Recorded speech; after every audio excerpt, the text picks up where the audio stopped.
Thank you very much for having me here today and coming to the presentation on family dynamics.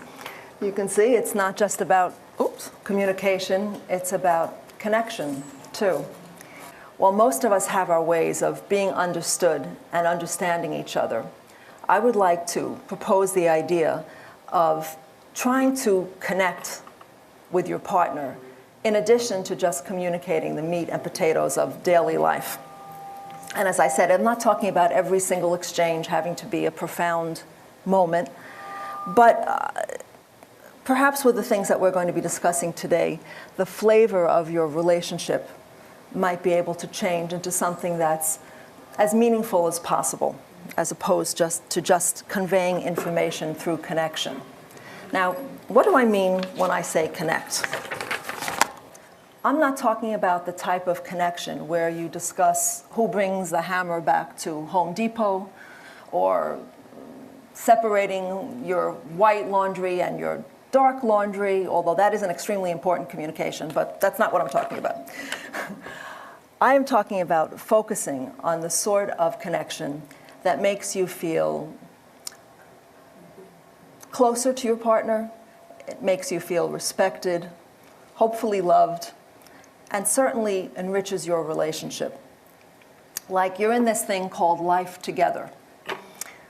And improved communication and connection can be very difficult because we're used to behaving in a certain way that we've behaved with our partners, particularly if we've known each other for years, for a very long time. So how can you improve connection with someone that you maybe know for years? It starts with awareness, and a word today people use is mindfulness. And it's about just slowing down your exchanges so that you become more aware of what is happening between the two of you, particularly in times when it's very stressful and you're having problems, because that's when the issue of communication really rears its head. One of the things that is something that's important to be aware of are the patterns of behavior that we all have and that we all do. We're not even aware of the fact that we're repeating the same patterns of behavior over and over again. We start becoming aware of those patterns when things don't work, and then we don't know what to do. We feel helpless because our strategies aren't working. We get used to expecting and giving the same response without even realizing that that's the plan that we're using. It's not easy. It's really not easy to have a very meaningful communication and connection with someone on a continual basis. Before I get into certain ideas that I'd like to discuss, I'm assuming that most people have already thought about the following things that are on this list. The meat and potatoes of things, like visiting your doctor, of course, to diagnose your hearing loss, and selecting the hearing assistance approach that works for you, and maintaining face-to-face contact, or standing in the best position to be heard or to hear, or to stay in the same room when talking, or hopefully being able to have the kind of dialogue and conversation with your partner that addresses what your particular concerns are. If you're talking and you have hearing loss, then you don't want your partner without hearing loss to be looking at the TV as you're trying to express yourself. Hopefully you're able to talk with your partner about what works best for the two of you. But today I'd like to spend more time on different approaches, because I'm sure that most of you already know what I've just said or have even better solutions to deal with day-to-day conversation and communication. And I'd like to put a different spin on some ideas, some different tools for the toolbox to achieve a more meaningful connection with your partner. Some of these ideas may be very uncomfortable, and that's really the point, because you haven't done them before, perhaps. And they're new, and they're different, and they seem a little weird, maybe at first. But why not consider the weird ideas if the regular ideas you're working with aren't satisfying to you. And out of the ordinary approaches lead to out of the ordinary responses. What you don't expect can give things a different perspective. Funnily enough, a lot of these approaches that I'm going to talk about today are the ones that we started off with in our relationships to begin with, but have somewhere along the line of mortgages and life and the normal human development where we take things for granted, they've gone by the wayside. And so now that I know that it's HLAA, I did mine specific to this group. I'm using the acronym of HLAS because we are here in Sarasota as an acronym for a reminder of some of the ideas that I'm going to pose today. We'll start with H. Now, H is for humor and also for honesty. Now, sometimes, and we've all been in this situation, a disagreement really isn't resolvable. You have been fighting about the same thing over and over again, or you simply cannot agree about a particular subject that repeats itself in your relationship frequently. You begin to feel your blood boiling at those moments. What can you do? Well, it would be nice if we could all take a breath before immediately snapping, although that doesn't always happen.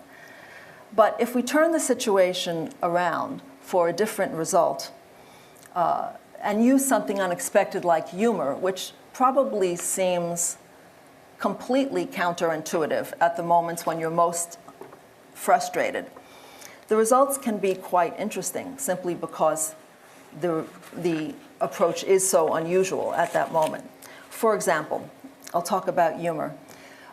There was a couple in my practice once who fought constantly about money. They fought for 25 years about money. She, in their words, was cheap, and he was a spendthrift. And they had weekly arguments about how their money was spent, never resolved. And they came up with the idea of this snipping movement, going like this. So every time one wanted to spend and the other wanted to save, one of them would do a snipping movement. Now, what does that mean? That means, let's nip this in the bud. That's what it meant to them. Let's just stop, because you're not going to want to spend more money, and you're not going to want to save more money. It's not going to change. It's a good example of where humor is diffusing the anger, diffusing the tension of that moment, and hopefully is a playful reminder that this couple is a team, and that it rekindles a warmth and connection with them, because it's just a silly thing to do, to start, cutting in the air with a scissor. What they found is that it was it short-circuited, is really a good way of describing it, their pattern of behavior. When an issue of money came up in the past, they would go right to their positions. They'd go right to their corners in the ring. But when they did the snipping movement, it just changed the whole energy of the argument and of the exchange and the connection between them. So in the end, what they realized, since they wanted to stay together, is that it really wasn't about winning, and it wasn't about changing each other per se, because that was not going to happen. It was about finding a place for the two of them where they could connect through a difficult situation. And I would pose the challenge of finding something humorous to share with your partner and think about, particularly during those moments when you're in a very familiar angry mode or frustrated mode. Everyone knows what their areas with their partner are. They're the same ones over and over again for years with every couple. So just think about humor as a possibility, and your own humorous approach. What humorous thing can you do to stop the escalation to a fight that you know is going to be unwinnable? Now, H, this might be more familiar, is for honesty. You've probably all heard about the I words. I words are very good. When you say, I feel angry, for example, when you talk to me from the other room and I can't hear you. I love you. I would like us to be closer. I don't want us to fight about this over and over again. Will you work with me? That's a very different thing than saying, you, and we all know what follows, you son of a, why are you doing this again? Or you never listen to me, and you are a selfish. That's very different than saying, I love you and I'd like us to be closer. The response, hopefully, will be different. And then, perhaps more difficult, is to be honest with yourself, because it's very hard when you're angry to really look at your own behavior and see where you've contributed to the area of conflict. So I would say, going back to this awareness and mindfulness and slowing down your exchanges so that you have time to really see what's going on between both of you. Be honest with yourself and pay attention to what is working in your relationship. What happens when you're feeling good and you're feeling connected with your partner? What's different about that than when you're not getting along? Be honest with what you're doing to contribute to it, and try to repeat the behavior of what does work, and don't repeat the behavior that doesn't.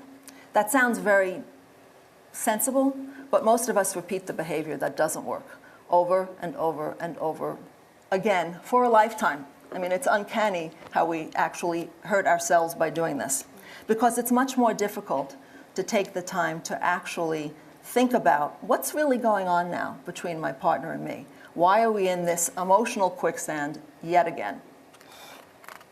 And then everybody's favorite, the weekly or monthly chat. This is never a popular thing because people don't like to get together to discuss their problems. I think that really depends upon the couple. Sometimes the idea of being very upset or frustrated about something and not talking about it in the moment is a good idea.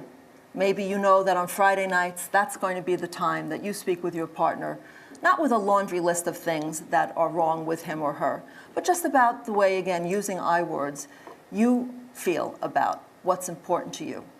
But I would keep it short. And again, it's not for everyone, the short chat. I mean, I kind of joke about it because ideally that would be the right thing to do, but people find it very challenging to talk that frankly with each other.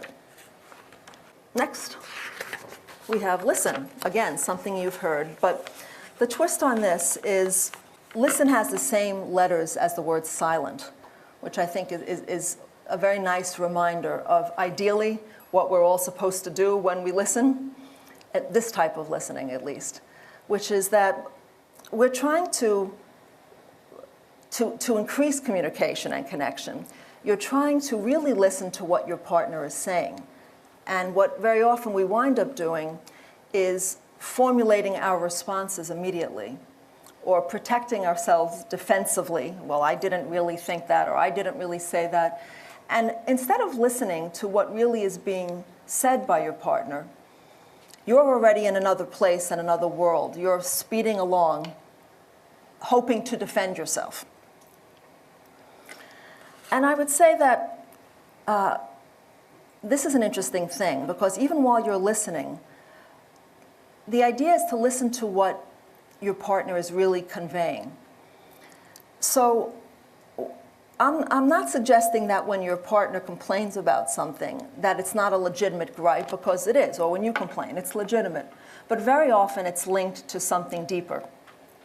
For example, perhaps if I am the one with hearing loss, I get upset because my partner talks for me in public. And I bring that up and I say that I don't like that when you talk for me in public. And my partner doesn't necessarily understand why. Maybe it's more efficient for him or her to talk in public, just doesn't understand why I would be so upset about it. But maybe it's really not simply that my partner is talking for me in public.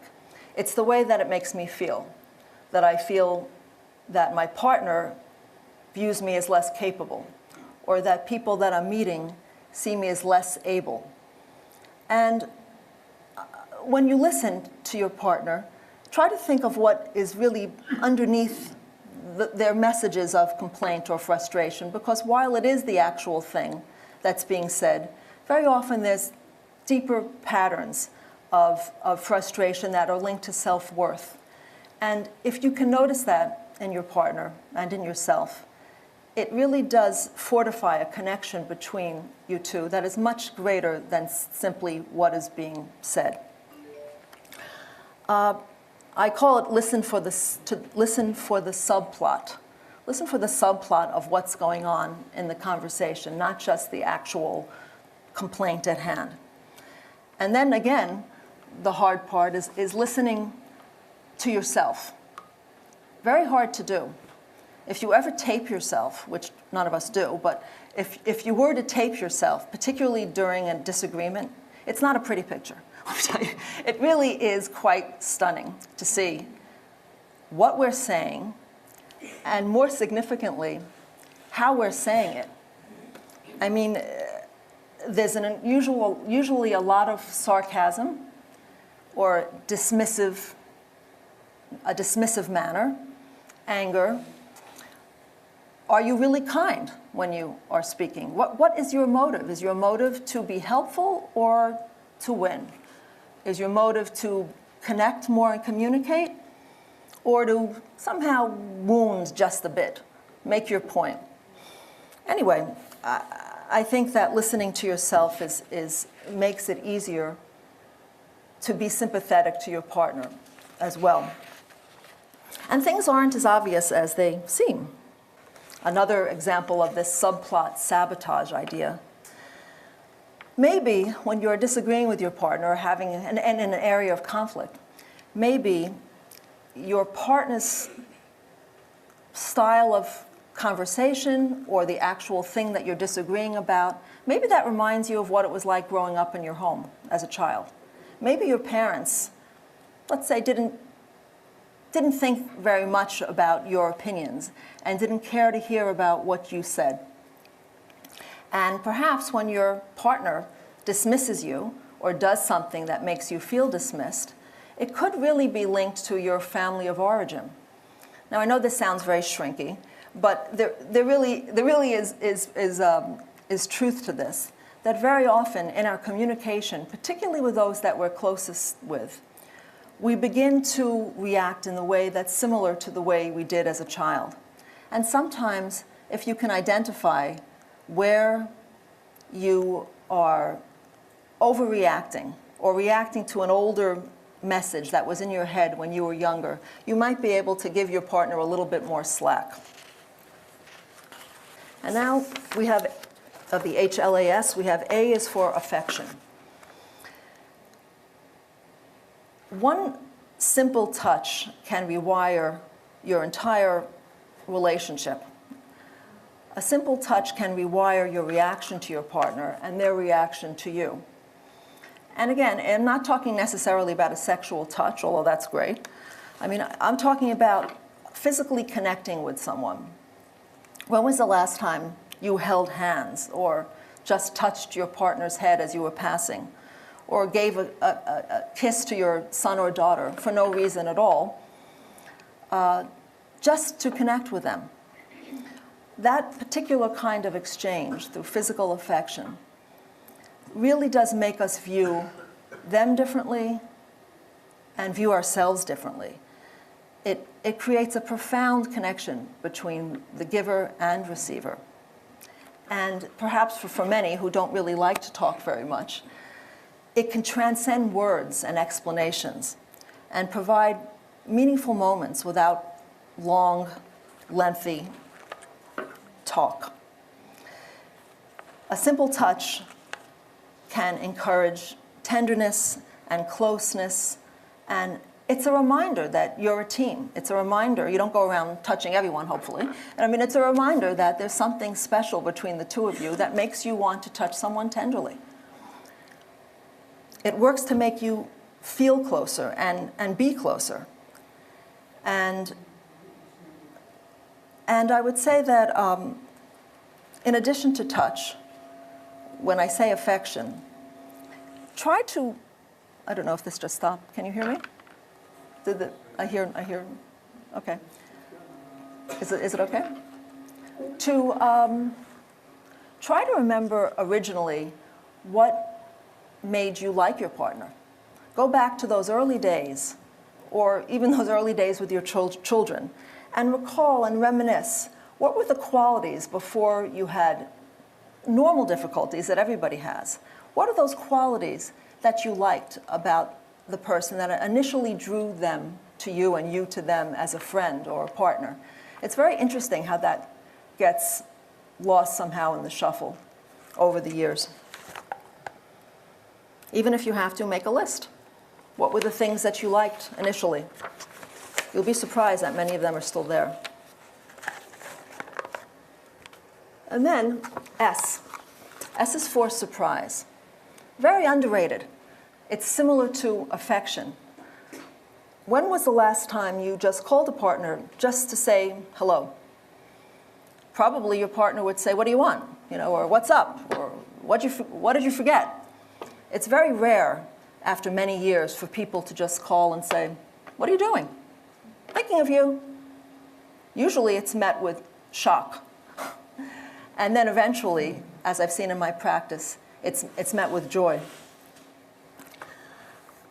When did you last leave a note that said, "Have a great day," or "Let's go to the movies tonight"? Or when have you started and actually pursued developing a new interest together?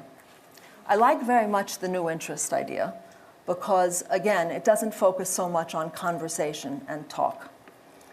Because when you start something new, particularly if neither one of you have done it before, there's a lot happening. There's a lot to say about what's going on, and it's exciting. It's a very good way to reconnect and to communicate with your partner without having to describe what each of you has to do to change. Surprise breaks patterns of boring or expected or disappointing behavior for both the giver and the receiver. You see your partners differently when you call them up and you say, "What are you thinking about now?" or "I'm thinking of you." And once they get beyond the initial shock, it's interesting the sorts of conversation that you can have. So what I'm really suggesting here today with this HLAS approach is using the various strategies that over the years you've developed and that work for you already with your partner to have the best type of communication that you can. But with these extra tools in the toolbox, I'm really hoping to help you forge a connection with people that are important in your life, that's beyond just the day-to-day stuff. I'm hoping that by kind of shifting the expectations that you have from yourself as well as from them, that a different exchange will be the result. What would happen if you began to view these exchanges with your partner not just as simple communications in the course of a day, but really as an opportunity to develop a meaningful connection with each other? You don't necessarily have to agree in order to communicate. You might still have the same problems that you had before in certain areas. But if you can encourage the connection between you with humor and listening and affection and surprise, that connection is like money in the bank.